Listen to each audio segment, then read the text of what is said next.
करीब 7 महीने के बाद दो दोस्तों की आपस में मुलाकात हो जाती है और जब मुलाकात होती है तो दोनों फैसला करते हैं कि चलो बैठते हैं, पार्टी करते हैं। जो दोस्त बाहर से आया हुआ था उसी दोस्त को अपने घर पे लेके जाता है और पार्टी शुरू हो जाती है। दोपहर के लगभग 2 बजे के आसपास का समय हो रहा था। उस समय उसकी जो पत्नी होती है वो बाहर काम पर गई हुई थी और जो बच्चे थे वो छत पर आराम से खेल रहे थे। दोनों दोस्त एक दूसरे के सामने बैठते हैं और बैठने के बाद उनकी दोनों की शराब शुरू हो जाती है। एक के बाद एक पैक बना जा रहे थे और बनाते बनाते एक दूसरे को पिला रहे थे और इसी बीच में दोनों ने अपनी अपनी बातें करना शुरू कर दिया। अभी बातचीत का सिलसिला शुरू ही हुआ था कि जो दोस्त बाहर से आया था उस दोस्त ने कहा, भाई मेरे पैसे कब दोगे।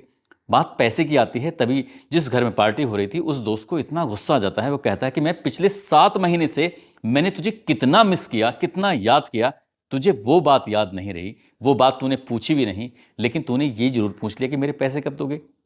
पैसे की इतनी भी क्या जरूरत है। इस तरह की बात थी। उसने कहा कि मेरे पैसे हैं, तुझे पैसे तो देने ही पड़ेंगे। दोनों की बातचीत का सिलसिला यहीं से शुरू हुआ था और कब वो उन दोनों के बीच में मनमुटाव की स्थिति पैदा हो जाती है। शराब पीते पीते एक दोस्त जिसके घर में पार्टी हो रही थी उसे इतना गुस्सा आता है कि उसको धक्का दे देता है और जैसे धक्का देता है तो जिस चेयर पर वो बैठा हुआ है उस चेयर सहित वो पीछे गिर जाता है। और जो पीछे गिर जाता है तो इसी बीच में जो बैठा हुआ दोस्त था उसने देखा कि गिर गया तो गिर गया, कोई बात नहीं, आराम से शराब पी रहा है और लगभग 15 मिनट हो जाते हैं, वो दोस्त उठ ही नहीं पा रहा है।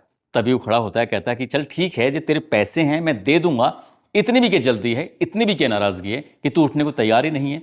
उसने उसका हाथ पकड़ा और हाथ पकड़ने के बाद जैसे ही उसे उठाने की कोशिश कर रहा था, हाथ जब छूटता है तो हाथ एकदम से जमीन पर गिर जाता है। यानी कि वो बेदम हो चुका था, उसके अंदर कोई शरीर में जान ही नहीं थी। उसे लगा कि पता नहीं क्या हुआ है। तुरंत ही उसने उसकी नब्ज को जब टटोलना शुरू किया, जब नब्ज को देखा तो उसकी नब्ज काम नहीं कर रही थी, यानी कि उसके शरीर में अब जान ही नहीं थी। उसने सांसों को देखा कि सांस चल रही हैं कि नहीं चल रही हैं, तो सांसें भी रुक चुकी थी। वो सोच नहीं पा रहा था, समझ नहीं पा रहा था कि करूं तो क्या करूं। दोस्त उसका लगभग 15 मिनट पहले ही मर चुका था, जबकि उसने कुछ करा भी नहीं है। ऐसा लग रहा था कि शायद ये कहानी यहीं खत्म हो जाएगी, लेकिन कहानी यहां से अब शुरू होती है। इतना भयानक रूप ये कहानी लेगी, किसी ने इस बात की कल्पना भी नहीं की थी। साल 2026 की उस प्रदेश की सबसे ज्यादा चर्चित घटनाओं में से एक घटना बन जाती है जब इस घटनाक्रम का खुलासा होता है। लोगों को यकीन नहीं हो रहा था कि कत्ल की कोई वजह नहीं थी और कत्ल होता है और वो भी बहुत भयानक रूप में जो आगे होता है। आदाब, नमस्कार, सत श्री अकाल। मैं उस्मान सैफी। आज की जो सच्ची घटना मैं आपको सुनाने जा रहा हूं, ये सच्ची घटना है पंजाब प्रदेश के लुधियाना की। यहां पर एक लड़का है कालू नाम का, जो कि कबाड़ बीनता है। कबाड़ में लोहा, प्लास्टिक, इस तरह की चीजें वो बीनता है, रद्दी वगैरह इकट्ठा करता है। और ये तारीख होती है 8 जनवरी 2025 की सुबह लगभग 7:50 के आसपास। उसका साथी उसके साथ होता है कालू के। और जैसे ये जो लुधियाना जालंधर बाईपास है उसके पास में एक सेक्रेड हार्ट स्कूल है, उसकी खाली प्लॉटों के पास जब पहुंचते हैं तो कालू की नज़र एक सफ़ेद रंग के ड्रम पे पड़ जाती है। और जैसे ही सफ़ेद रंग के ड्रम पे पड़ती है तो कालू ने भी देखा और कालू के साथ जो दूसरा लड़का है वो भी जो कबाड़ बीनता है, चुनता है, उसकी भी नज़र पड़ जाती है। अब दोनों में एक रेस लग जाती है कि कौन इसको सबसे पहले पकड़ेगा। जैसे ही पकड़ने वाली बात आती है, कब्जा जमाने वाली बात आती है, तो कालू ने देखा भी पहले था और कालू ने उस पर कब्जा भी पहले ही कर लिया। कालू ने उसको पकड़ लिया। पकड़ने के बाद कहा, ये ड्रम तो मेरा है, मैं इस ड्रम को किसी भी कीमत पर किसी को तुझे नहीं दूंगा। दूसरा कहता है कि मेरी भी तो नजर पड़ी थी, मैंने देखा है। उसने कहा, देखा मैंने पहले था और इसको पकड़ा भी मैंने पहले ही है, इसको तो मैं ही लूंगा। जब ऐसी बात आती है तो कालू ने आखिरकार उस पर अपना अधिकार बना ही लिया और दूसरा दोस्त तो आराम से खड़ा हुआ देख रहा था कि इसके अंदर है क्या। अब इसी बीच में ढक्कन जब खुलता है, सफेद रंग के उस ड्रम में लाल रंग का ढक्कन था। जैसे उसको खोल कर देखता है, देखने के बाद उसकी नजर अंदर पहुंचती है तो उसके होश फाख्ता हो जाते हैं। एकदम से वो उसकी चीख निकल जाती है और चीख निकलते निकलते वो एकदम से बेहोश हो जाता है। दरअसल उसके अंदर एक इंसान का सर रखा हुआ था, सर भी यहां तक रखा हुआ था। और उसके बाद फिर जो उससे जो दूसरा साथी है, जो दूसरा दोस्त है, उसके जब वो देखता है तो वो भी देखने के बाद उसकी भी चीख निकल जाती है, लेकिन वो कई कदम पीछे हट जाता है। अभी तक उस ड्रम पर कब्जा जमाने की कोशिश कर रहे थे, लेकिन अब उसी ड्रम से वो डरने लगते हैं, घबराने लगते हैं। चीखों की आवाज कुछ इतनी ज्यादा तेज थी कि आसपास के जो दुकानदार थे वहां तक बात पहुंच जाती है और जो राहगीर गुजर रहे हैं उन राहगीर तक भी बात पहुंच जाती है। राहगीर मौके पर आते हैं। मौके पर आने के बाद देखते क्या है कि लड़का है जो बेहोश पड़ा हुआ है। एक लड़का दूर पास में दूर खड़ा हुआ है और ड्रम है, उसका ढक्कन खुला हुआ है। जब लोगों ने देखा तो लोग भी एकदम से पीछे हट जाते हैं। आखिरकार जो बेहोश था कालू, उसको होश में लाया जाता है। होश में लाने के बाद वो ऐसे घबराता है, बार बार चीख रहा है, बार बार चिल्ला रहा है, और वो कुछ भूत भूत करके बात करने की कोशिश कर रहा है, जैसे कि कोई अंदर, उसके अंदर कोई प्रवेश कर गई, कोई आत्मा वगैरह। और वो कालू इतना डरा हुआ था, लोगों ने उसे समझाया, उसे परेशान होने का, बेटा परेशान होने की बिल्कुल जरूरत नहीं है। जब लोगों ने उसे समझाया तो लगभग उसको आधे से पौन घंटा लगता है अपने होश में आने में, लेकिन बार बार वो जागता जरूर था और बेहोश हो जाता था।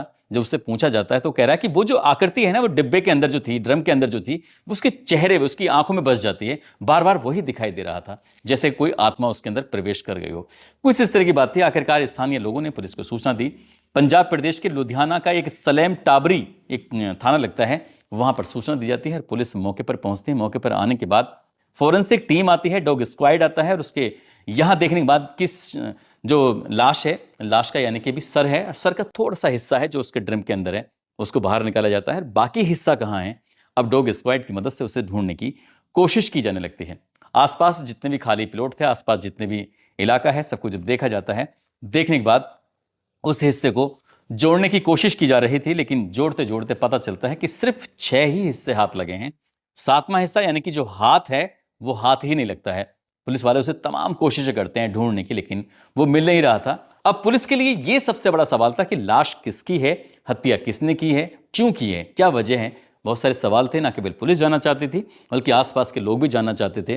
कालू से जब बात करते तो कालू ने जो कहानी शुरू में देखा था कि साहब वो तो कबाड़ा बीनता है और कबाड़ से ही वो लोहा, प्लास्टिक, रद्दी इस तरह की चुनता है।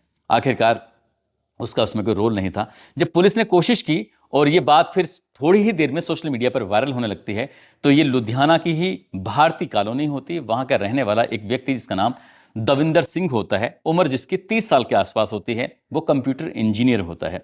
उसके घर वाले दौड़ते हुए थाने पहुंच जाते हैं, जाकर कहते हैं कि साहब हमारा बेटा गायब है और हमने उसे हर जगह ढूंढा, हर जगह तलाश किया, हम जाकर थाने में रिपोर्ट भी लिखवा लिखवा कर आए थे, लेकिन हमें कोई सूचना नहीं मिली। हमें तो अभी सोशल मीडिया के माध्यम से पता चला है कि आपको एक लाश मिली है। जब वो देखते हैं, पहचानते हैं, तो वो कोई और नहीं था बल्कि दविंदर सिंह ही था। दविंदर सिंह की हत्या क्यों हुई है, क्या इसके पीछे की वजह क्या है, घर वालों से जब सवाल किए जाते हैं तो पता चलता है कि घर में उसको एक बेटी है जिसकी उम्र लगभग 7 साल के आसपास है, जो कि मंद बुद्धि है। साथ ही एक 7 महीने की बेटी और है जो अभी बहुत बच्ची, छोटी सी है, और पत्नी है। ये सिर्फ 4 सदस्य हैं जो घर में रहते हैं। लेकिन जो दविंदर है, ये दविंदर, उसकी पत्नी, बच्चे तो घर में रहते हैं, लेकिन ये खुद रहता है मुंबई में। मुंबई में कंप्यूटर इंजीनियर है, और ये अभी 6 जनवरी 2026 को ही तो वापस आया था, और जब घर आता है तो महज 15 मिनट ही घर पर रुकता है। इसके बाद अचानक से गायब हो जाता है। घर वाले पूछते हैं किसके पास गया था, तब घर वालों ने एक शक जाहिर किया था कि हो सकता है कि वो अपने दोस्त, जिसका नाम शमशेर सिंह उर्फ शेरा, वो अपने दोस्त के पास जरूर जाता है। पुलिस वालों ने पूछा कि ठीक है, उसके बारे में कुछ जानकारी, जो डिटेल है वो बताइए। जब पुलिस वाले उसके पास जाते हैं तो वो वहां पर मिलता नहीं है, और फिर पुलिस ने अपने हिसाब से उसको ढूंढने की कोशिश की, तमाम जहां जहां भी वो आता है, जाता है। साथ ही पुलिस ने अब उस ड्रम के बारे में जानने की कोशिश की। आसपास के लगे हुए सीसीटीवी कैमरे थे, उनको भी देखने की कोशिश की, तो सीसीटीवी कैमरे में दिखाई देता है वही शमशेर सिंह उर्फ शेरा, और साथ में जो उसकी बाइक के पीछे बैठी हुई है, इसका नाम कुलदीप कौर है, उसकी बीवी का नाम। अब ये दोनों मियाँ और बीबी उस ड्रम को बीच में रखकर ये निकल रहे हैं, घूम रहे हैं इस तरह से। अब पुलिस के लिए कोई और नहीं था बल्कि यही प्राइम सस्पेक्ट थे। पुलिस ने जब इनको तलाश करने की कोशिश की है तो आखिरकार 8 जनवरी मिल जाता है। जब मिल जाता है तो ये अनाज मंडी के पास जाके छिप जाता है। पुलिस उसे गिरफ्तार करती है। गिरफ्तार करने के बाद उससे पूछा जाता है कि भाई क्या बात है, तुमने हत्या क्यों की है, इसके पीछे की पूरी कहानी क्या है। तब उसने बताना शुरू कर दिया। कुछ जानकारी जो घर वालों से जुटाई गई थी उससे पता चल जाता है। तो ये शमशेर और दविंदर दोनों लगभग 15 साल तक एक ही कॉलोनी में आसपास ही घरों में रहते थे, आसपास रहते थे। ये जो शमशेर सिंह है, ये दरअसल काम करता है बढ़ईगिरी का, यानी कि कारपेंटर का काम करता है, लकड़ी का सारे सामान वगैरह बनाता है। और इसने करीब करीब 8 साल पहले दविंदर ने अपने घर में एक मशीन लगाई थी, कंप्यूटर नीटिंग की मशीन लगाई थी। और जो उस कंप्यूटर नीटिंग की मशीन पर वो खुद भी काम करता था और कभी कभी अपने दोस्त शमशेर को भी बुला लिया करता था। 8 साल तक तो ये काम धंधा बहुत अच्छा चलता रहा, बढ़िया चलता रहा, लेकिन 8 साल के बाद ये काम धंधा बेकार हो जाता है। साल 2023 की बात है, और जब ये काम खराब हो जाता है तो इसी बीच में ये फैसला लेता है कि अपना जो सारा के सारा सामान था, मशीनें थी, वो बेच बाच कर दविंदर यहाँ से मुंबई की तरफ चला जाता है। मुंबई में जाकर अपनी नौकरी करता है। यहाँ बीवी है, उसकी एक बेटी है, और उसके बाद जब वक्त आगे बढ़ रहा था तो कुछ दिन के बाद एक और बेटी पैदा हो जाती है। लगभग इसी तरह से उसका अपना जिंदगी चल रही थी। अब इसी बीच में ये तारीख होती है 6 जनवरी साल 2026। ये मुंबई से अपने घर अपनी पत्नी अपनी बेटी से मिलने के लिए आ रहा था, लेकिन जब भी वो कभी बाहर जाता है और बाहर से घर आता है तो सबसे पहले अपने दोस्त शेरा को जरूर फोन करता है। शेरा से बातचीत करता है। अभी ट्रेन में बैठा था, शेरा से कहता है कि शेरा, मैं क्या नाम यहाँ लुधियाना में आ रहा हूँ। जब वो इस तरह की खबर देता है तो कह रहा है कि ठीक है, अरे बहुत अच्छी बात है, मुलाकात करते हैं। तो खुद ही जाता है, खुद ही जाने के बाद उसको रेलवे स्टेशन से लेके आता है। जब रेलवे स्टेशन से लेके आता है उसके बाद फिर वो सामान लेके सीधा अपने घर पहुंचता है। घर जाने के बाद सबसे पहले वो सामान को रखता है, अपनी बेटी से मिलता है, अपनी पत्नी से मिलता है, जो बड़ी बेटी है उससे मुलाकात करता है। और मुलाकात करने के बाद तुरंत ही वो सीधा अपने दोस्त के पास पहुंच जाता है। घर में कोई बहाना करके मैं अपने बाल वाल कटाने के लिए जा रहा हूँ, बाजार से कुछ सामान खरीदने के लिए जा रहा हूँ, इस तरह की बात थी। वो उस तरह का कुछ कह के चला जाता है, लेकिन सीधा अपने दोस्त के पास जाता है। और जब दोस्त के पास जाता है शेरा के पास, तो शेरा से जाके कहता है, दविंदर यार पार्टी वार्टी करते हैं। अभी दोपहर के 2 ही बजे थे और वो पार्टी उससे याद आ जाती है। और जब पार्टी की याद आती है, पत्नी है जो शेरा की, जिसका नाम कुलदीप कौर है, वो तो काम पर गई हुई है, जो अगली 2 बेटे हैं उसके, वो दोनों बेटे छत पर खेल रहे थे, बातचीत कर रहे थे। बातचीत करने के बाद शराब पीना शुरू कर देते हैं। शराब पीते पीते अचानक ही उसको वो धक्का दे देता है और धक्का देते ही उसकी मौत हो जाती है। मौत हो जाती है तो वो घबरा जाता है। कई घंटे के बाद उसकी पत्नी जब वापस लौट कर आती है तो वो पूरी कहानी अब तक की बता रहा था कि ये मेरे पास आता है, मैंने इसको धक्का दिया और ये मर गया। अब अगर हम लोगों को बताएंगे, पुलिस को बात पहुंचेगी तो पुलिस हमें पकड़ लेगी, गिरफ्तार करेगी, पुलिस मारेगी, ये करेगी वो करेगी, इस तरह की बात थी। वो इतना बुरी तरह डर जाते हैं। तभी पत्नी और वो मिलकर दोनों फैसला करते हैं, प्लानिंग करते हैं कि क्यों ना इसके छोटे छोटे टुकड़े कर दिए जाएं और टुकड़े करने के बाद इसको दूर फेंक दिया जाए, किसी को पता भी नहीं चलेगा। इस तरह की बात थी। वो बढ़ई का काम किया करता था, यानी कि कारपेंटर का काम किया करता था। उसके पास लकड़ी काटने के सारे औजार भी होते हैं। और इसी बीच में उसने एक लकड़ी काटने वाली आरी से अपने दोस्त के टुकड़े करना शुरू कर दिया। उसने अपने दोस्त के 7 टुकड़े किए थे और 7 टुकड़े जब कर रहा था तो इसी बीच में जो उसका ब्लड था वो चारों तरफ बह रहा था। लेकिन उसने बाल्टी में, किसी बर्तन में उस तरह के उसके शरीर को रखा। और एक उनके पास एक छोटा सा सफ़ेद रंग का ड्रम होता है, उसके अंदर भी उसको रख देता है। और रखते रखते जब देखता है कि उसके अंदर बाकी हिस्सा आता ही नहीं है, क्योंकि ड्रम का साइज बहुत छोटा होता है। आखिरकार बाकी हिस्सों को बोरी के अंदर पैक करता है। और बोरी के अंदर पैक करने के बाद जो ये हिस्सा होता है, एक स्कूल के पास खाली जो जगह होती है वहाँ पे ड्रम को फेंक देता है। बाकी के हिस्से को वो गांधीनगर के इलाके में फेंक देता है। वहाँ फेंकने के बाद ये सोच रहा था कि शायद अब कभी पकड़े नहीं जाएंगे, बात कभी खुलेगी नहीं। लेकिन वो पुलिस ने 24 घंटे भी नहीं लगे थे और 24 घंटे में ही इस घटनाक्रम का पुलिस खुलासा कर देती है। और कत्ल की जो वजह सामने आती है वो वाकई चौंकाने वाली होती है। हालांकि घर वालों को, परिवार वालों को, जो दविंदर सिंह के परिवार वाले होते हैं, उनको यकीन नहीं हो रहा था कि कत्ल की इस तरह की वजह हो सकती है। और उन्होंने ये भी लगाया है आरोप कि इसमें जो उसके 2 बेटे हैं जिसको बचाने की कोशिश कर रहा है, वो दोनों बेटे भी उसी के साथ शामिल थे। लेकिन दोनों बेटों की जो उम्र है वो ज़्यादा नहीं बताई जाती।